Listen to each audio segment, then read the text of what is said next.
You are tuned into Agriculture Today. We appreciate you joining us on this Monday. And for our opening look at the cattle market trends, we bring in via phone Lee Schulz, livestock economist out of Iowa State University. So, Lee, this past week, the attention getter, without question, the sharp fall off in cash-fed cattle prices. And you'd really be reaching to think that a lot of people anticipated this, at this degree anyway.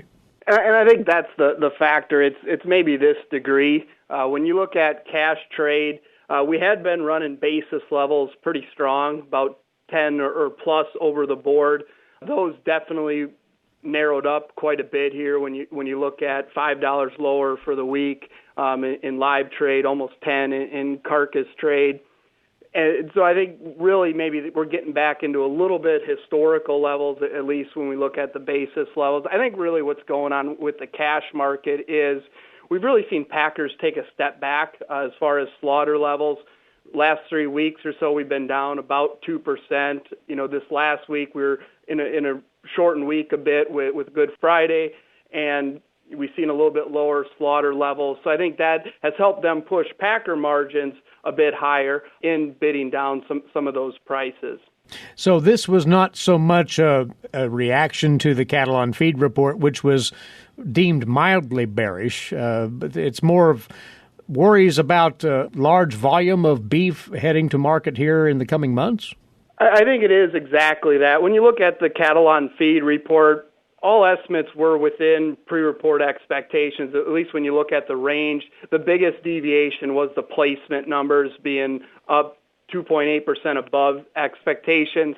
But those aren't really market-ready supplies. Those are supplies that will be coming in May, June, July, and so on and so forth. And so I think really the reaction right now is the realization that, yes, supplies are building. They're likely to come to market here as we get into April, May. And that really helped pull down futures prices. A lot of that trade happened maybe pre-report, and then we've seen a bit of a reaction on Monday post the cattle on feed report.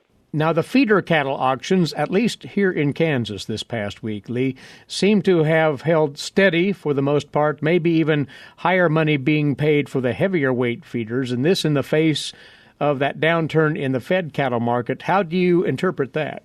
Well, I think there's a couple factors going on here. When you actually look at feeder cattle futures, they caught a bit of a hookup midweek, especially when you look at Tuesday and Wednesday, and we've seen those higher. They were really leading the rally in the cattle complex. Now, Friday, all those prices came down, so I think that definitely helped the cash trade a bit.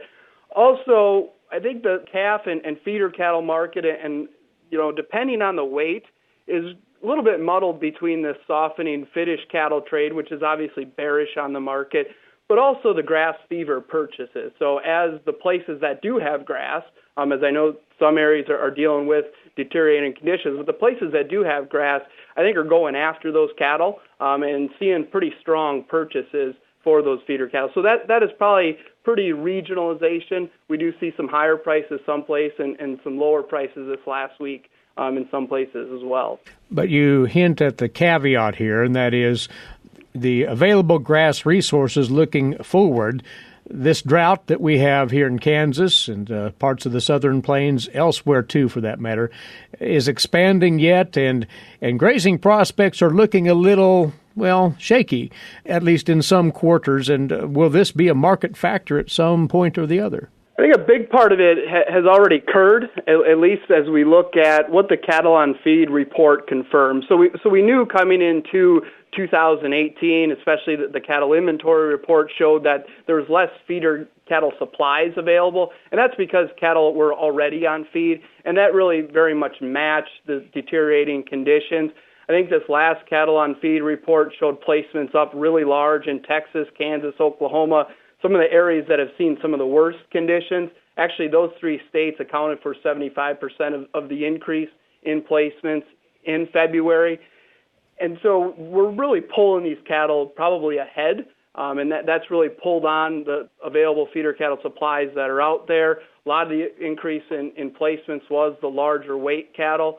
The one maybe benefiting factor of this is all else equal, that would suggest we have fewer available to place in the next several months if they're already on feed.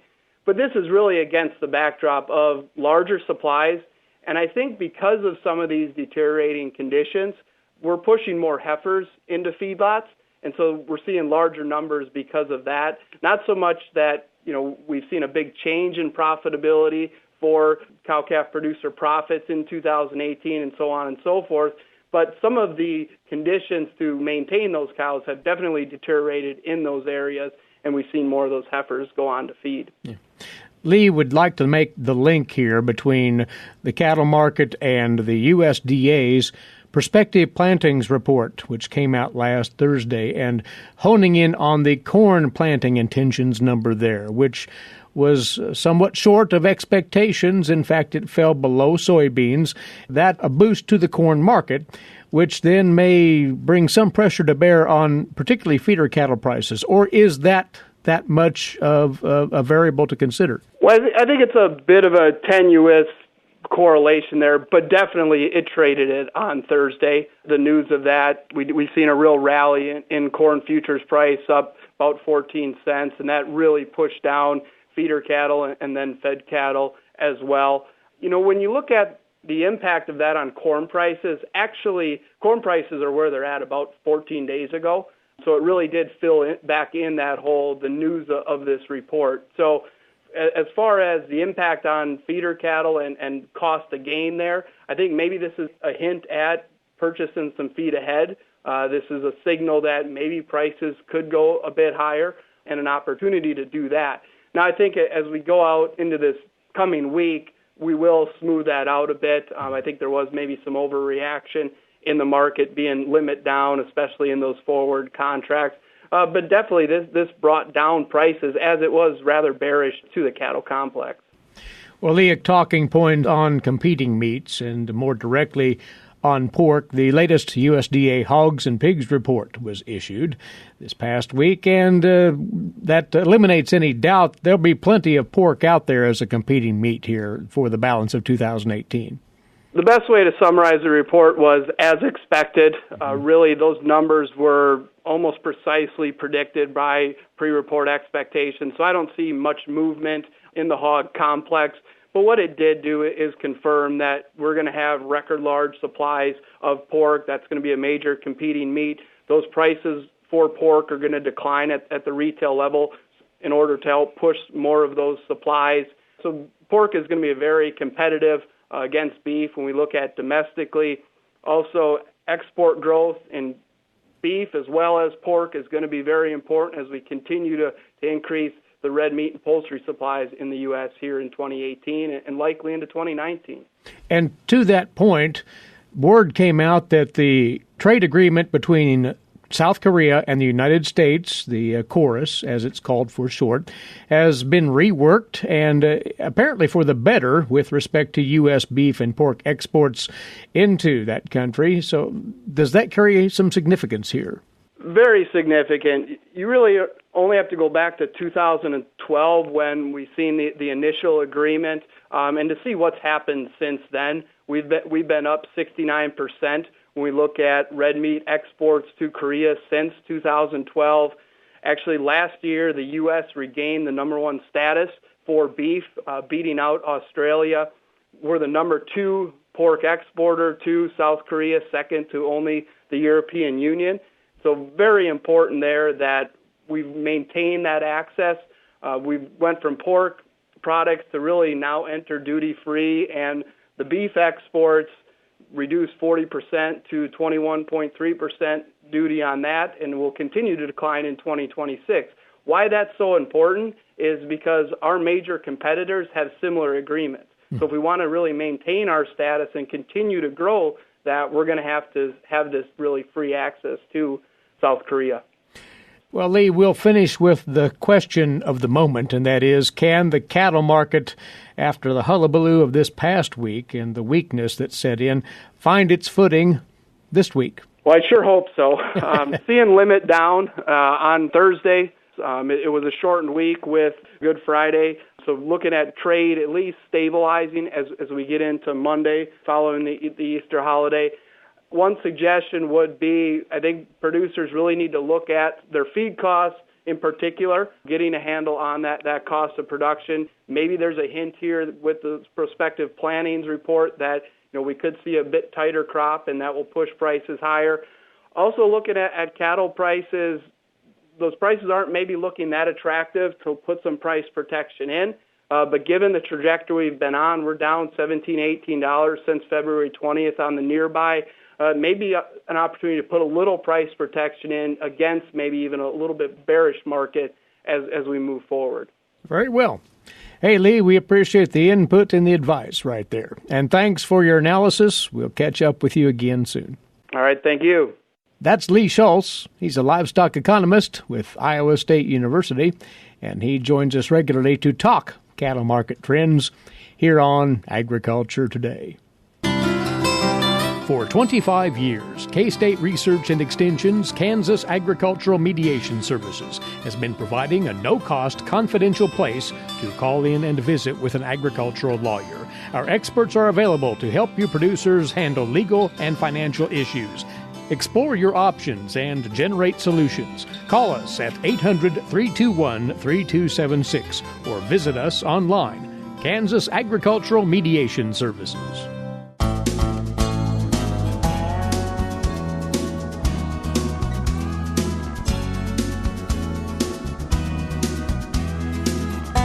You're listening to Agriculture Today. Welcome back. And for you cattle producers, or for that matter, dairy producers who raise forage in field, summer annual forages for either hay or silage, K-State has just put out some really helpful information for you.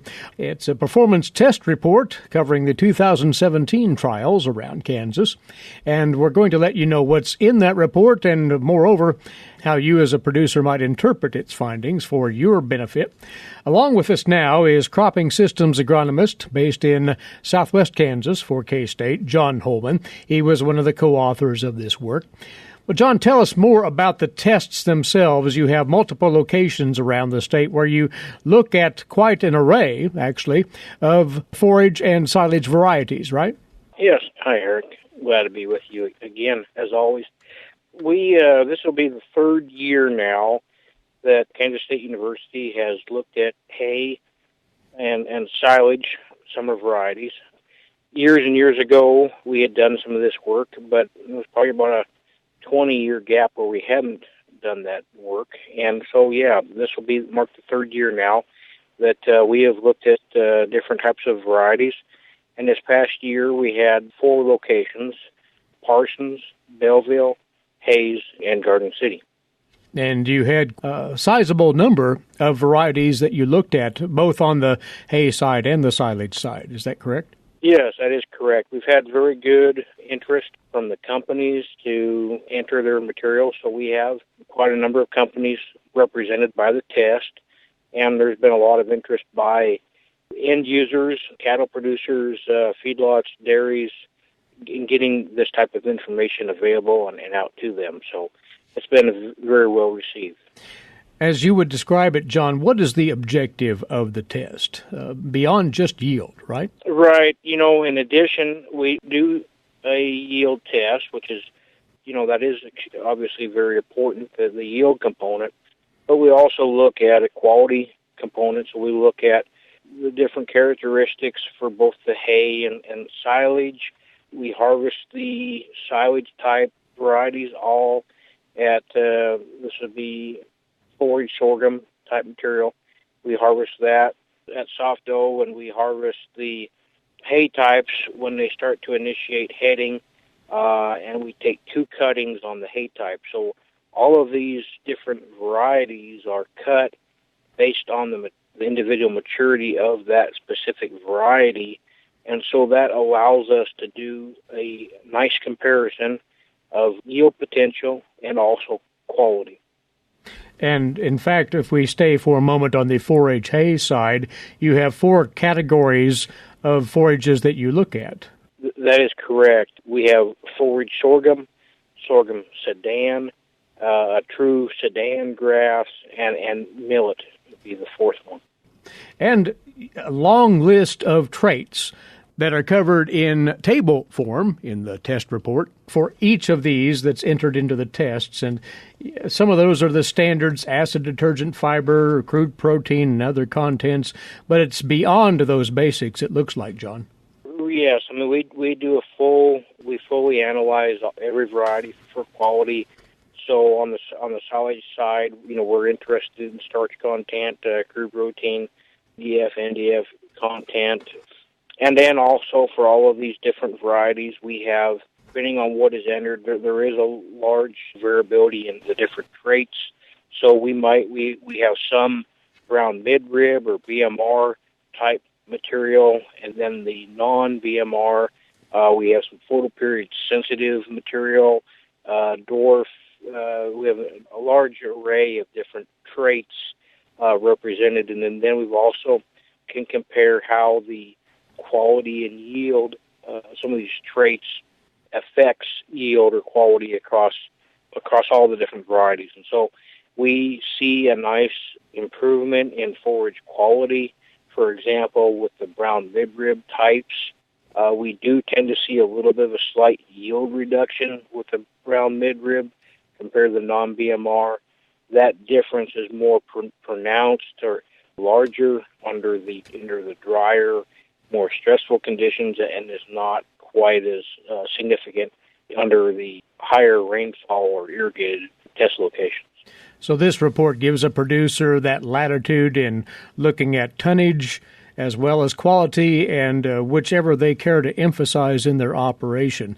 This will help them sort that out. Exactly, and so that is the nice thing about these summer annual forages is they do have so many different end uses that can be used. So we can take these crops for silage, we can harvest them for hay, we can grow them for grazing type situation. So in later case, maybe we want to find something with a little bit better regrowth potential. And besides all the traditional uses of cow, calf, feedlot, and dairy, we are also seeing quite an increase in interest in growing these types of species for cover crop, either for just having ground cover out there or to have something to graze. And actually we're seeing quite a bit of interest in that in farmers that maybe don't have cattle, cooperating with someone that does have cattle to bring cattle in and work out a lease arrangement where both parties benefit. The traditional grain producer can have a cover crop and they can grow something, a forage, and have cattle out there and receive some extra economic return from doing that, and then the cattle producer can have a source for more forage. John, how would you characterize the results from 2017? Moisture, it wasn't as limiting a factor as it appears to be building into here in 2018. Would you say that overall we saw some high-quality hay and silage here? Well, that is a very good question, and we are starting to have enough start to see compare how specific varieties do across years. And so last year, for several of our western Kansas locations, we were dry early on, and then we received some moisture to help grow that crop, and then the moisture kind of shut off again. And so we did tend to see certain varieties last year, maybe under that more of some stress conditions, that they tended to perform better than some other types. Whereas if we compare the year prior, where it was more favorable growing conditions, we didn't see some of those differences occur.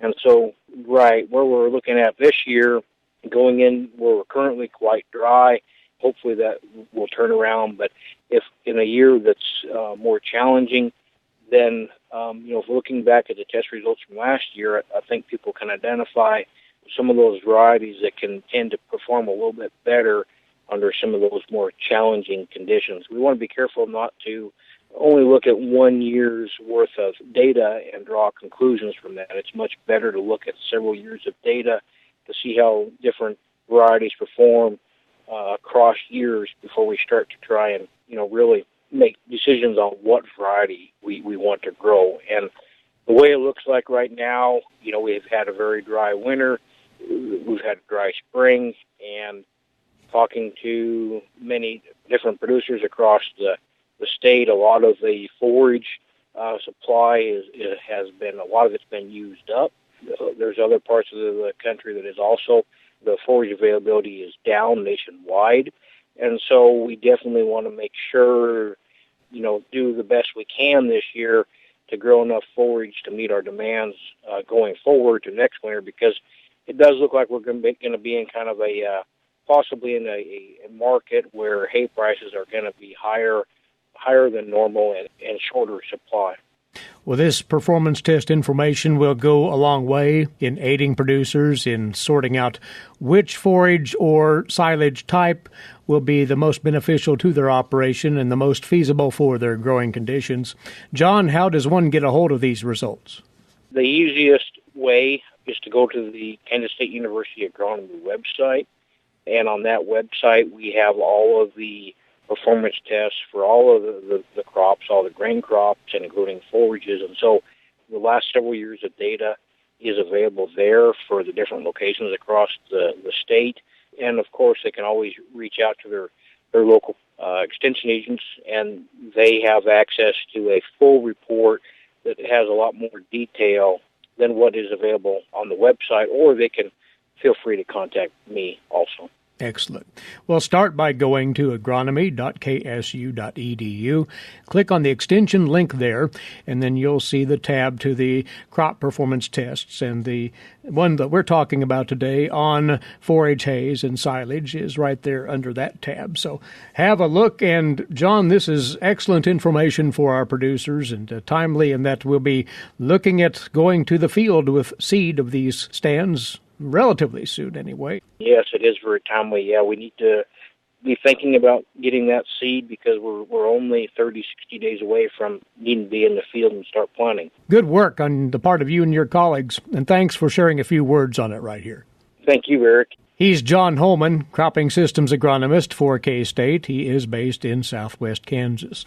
Again, we're referring to the 2017 Kansas Summer Annual Forage Hay and Silage Variety Trial results from K-State.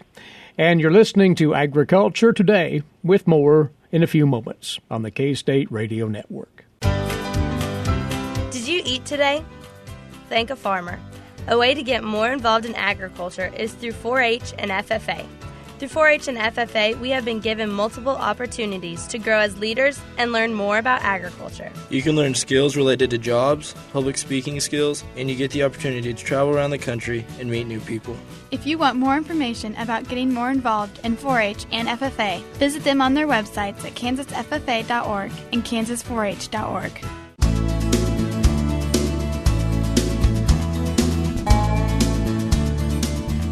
Listening to Agriculture Today. I'm Jeff Wickman. Spring may have just arrived, but believe it or not, students are less than 8 weeks away from starting summer vacation.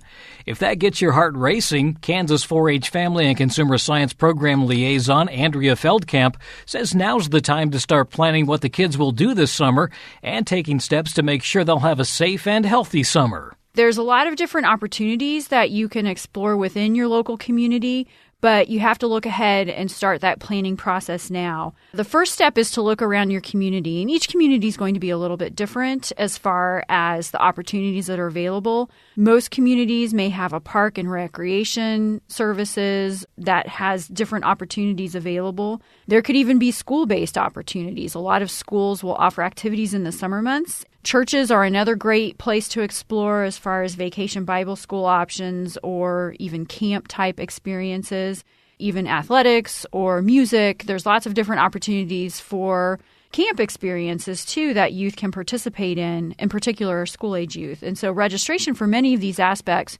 are beginning right now. 4-H has a lot of opportunities as well along those lines. Yes, absolutely. And right now, youth are working on projects, but that definitely ramps up in the summer months. And so youth will be doing experiences related to those project learning, as well as a number of other activities that we always like to take in during the summer months. One of the popular things that kids like to do in summer is water. So swimming lessons are a good option for summertime, in addition to if water resources are available around, maybe boating or fishing. So those are different types of water-related activities. But We need to check into lessons or activities so that youth can be safe and prepared to participate. There's also some community things they might consider. I know one of the things that you suggested was maybe checking out the local senior center. Yes, and I think oftentimes the seniors are a resource that we don't tap into. Communities have different aspects, whether it's a senior center or even just more of an informal group of seniors that get together for meals or activities. But a number of those seniors are still looking to contribute to their community.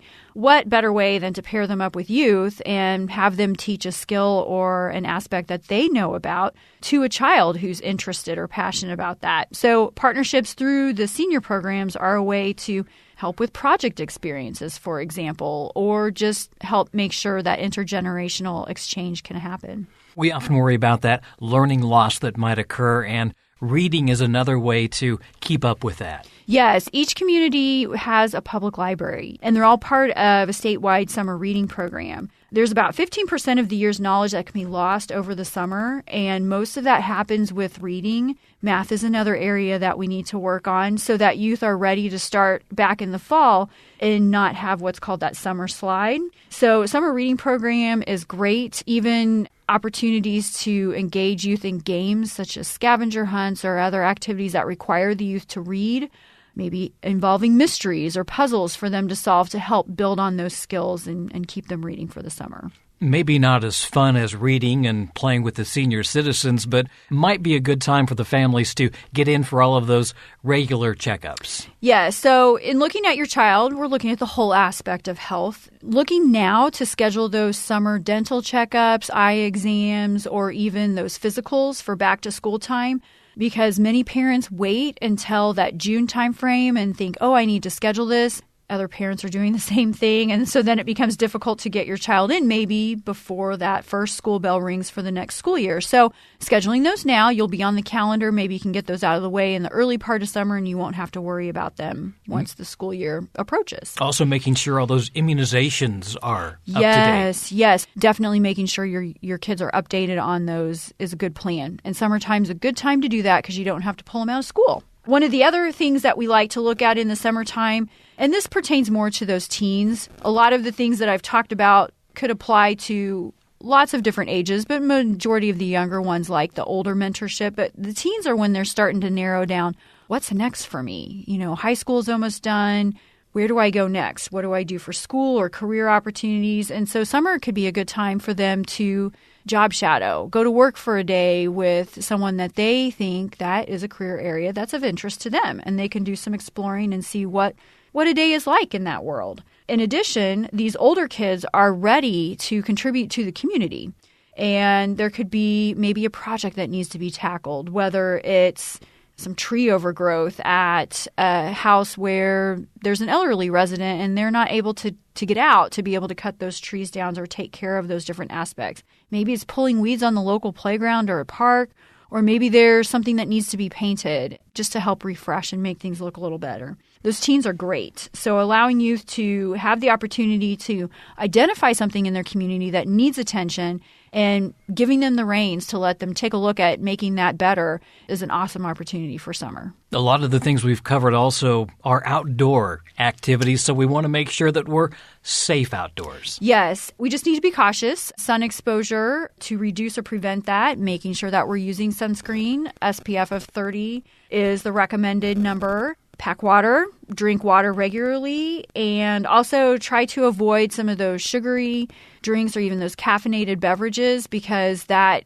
can compromise your body's ability to stay cool, and that can cause you some issues with heat-related illnesses, so we want to try and avoid that. In addition, if people can avoid being out in that direct sunlight, which would be from about the 11 a.m. to 3 p.m. time frame, that's also good to seek shade during those times and not to be as physically active during those heavy heat times of the day. Also along the health line, eating those smaller meals? Yeah, eating small meals throughout the day. So having a bite in the morning and then throughout the day as you're hungry rather than eating those heavy meals will help your body cope better with those extreme temperatures. and keep you with enough energy to be able to do all the fun things that you have on your agenda for the day. And maybe making sure that those healthy snacks are easily available? Yes. One of the things that I like doing for my kids is just having fruits and vegetables cut up and ready to go so they're easy to grab. In addition, freezing things like bananas or grapes or even blueberries. Kids love those, and they're very refreshing in the summertime. So again, they're easy to grab out. You can even portion them out in little bags so they're ready to go and doesn't take any time at all. Really just a great time to be together as a family. It's a little bit more relaxed in the summer. Yes, there's not the schedule of all the school activities to attend to, and kids are still involved in the summer, but it's just a different pace. And so to just enjoy that time together and to take some time for outdoor adventures, make some memories, and plan now so that all of that can happen and it's not hectic once those months arrive. That's Kansas 4-H Family and Consumer Science Program Liaison, Andrea Feldkamp. More information on summer programs offered through Kansas 4-H can be found at kansas4h.org or contact your county or district extension office. For Eric Atkinson, I'm Jeff Wickman. Thanks for joining us on Agriculture Today over the K-State Radio Network.